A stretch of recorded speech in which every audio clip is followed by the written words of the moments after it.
Now, the Speaker's re-election should be a shoo-in. By convention, the main parties don't contest his seat, in this case Buckingham, home of the former Tory MP John Bercow.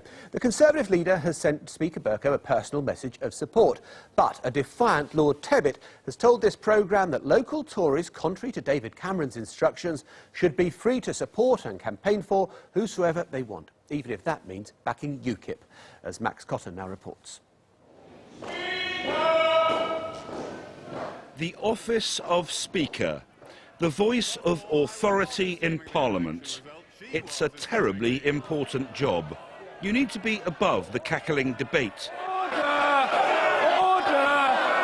Order! Mr. Speaker cannot afford to lose his head, although that has happened, literally. This year marks a rather peculiar anniversary in the history of that office. In August 1510, 500 years ago, not one but two speakers were beheaded. Now, I'm not suggesting that the current Mr. Speaker is in that kind of trouble, but here in his Buckingham constituency, he's going to have to campaign rather more vigorously than usual. Traditionally, the Speaker stands unopposed, but this time John Bercow will have to defend his Buckingham seat. The Speaker is politically neutral, he has no party, and is specifically barred from expressing any views on policy. So how is he to campaign at all? I will talk about what I've done, the causes I've championed, the things that are dear to my heart, the issues that are relevant to the constituency, and make it absolutely clear where I am on all of those matters, where I stand, where I pitch my tent, how I can help people. So there's no question of standing for election. Can you say where you stand? I'm explicit. Sorry, Mr. Speaker. Can you say where you stand?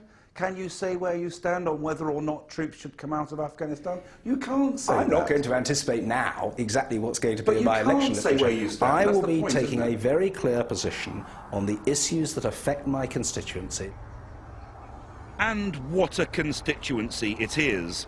At the last election, this was one of the safest Tory seats in the country. This time, the Conservatives, Labour and the Lib Dems are not fielding candidates.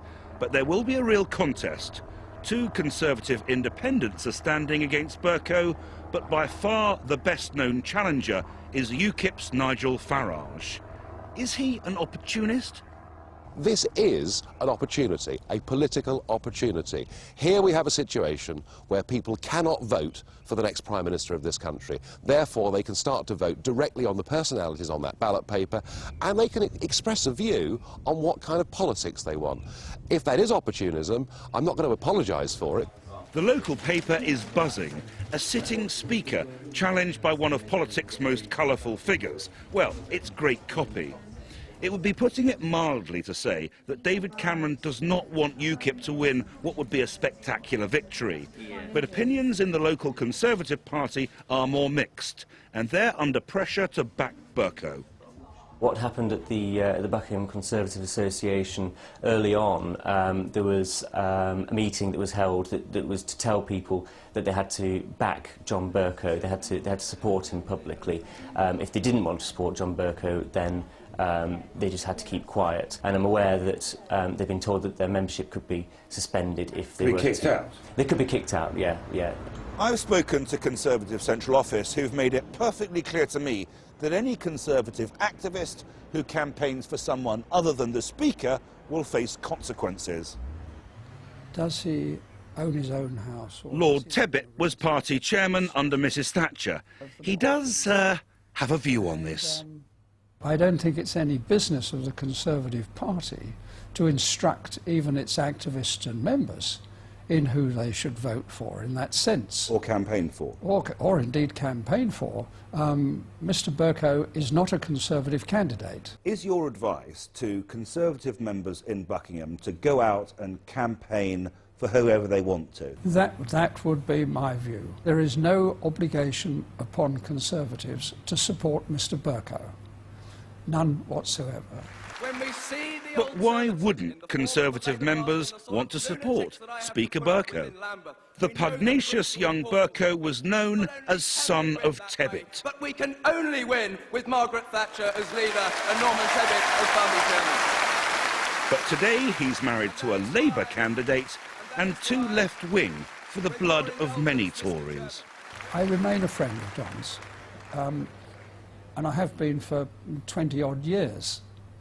He was cast in your mould, Lord Tibbet, wasn't he? He did cast himself in my mould, indeed, but he's been reworked in recent years. I don't think he would really be able to describe himself as a Conservative anymore, even were he not the Speaker. There is no denying that I mellowed over the years from being somebody well to the right of the Conservative Party. I moved somewhat towards the centre, though within the Conservative Party.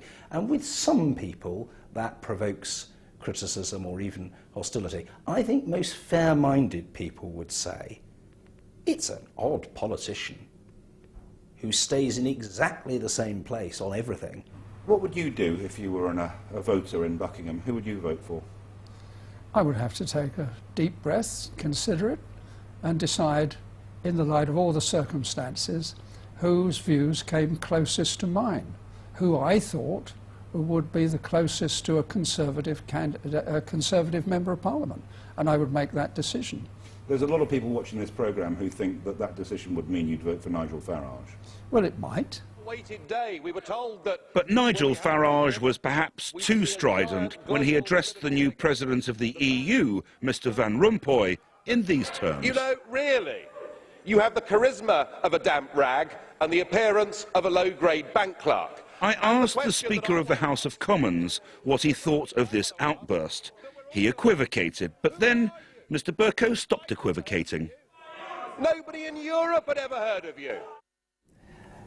I believe that people want their politicians to behave in a grown-up way, to have strong views, but to express themselves constructively and with courtesy.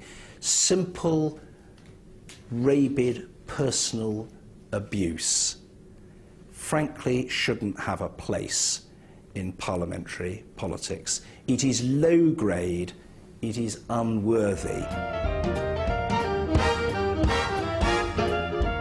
Nigel Farage, and I know he won't mind if I tell you this, is no stranger to the inside of one of these. But this week in the Bucks Herald, the Speaker accused unnamed opponents of treating the campaign as a glorified pub crawl.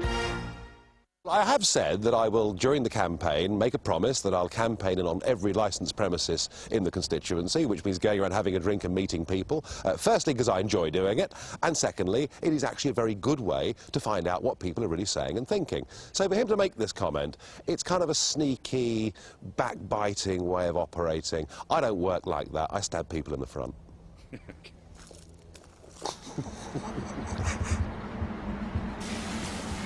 The Speaker's seat is normally a bit of a shoo-in. On the ballot paper, it just says, Mr. Speaker, seeking re-election. He doesn't have a political party. But John Bercow has the backing of all three major political parties. So if you want to challenge him and win, whoever you are, you've got your work cut out.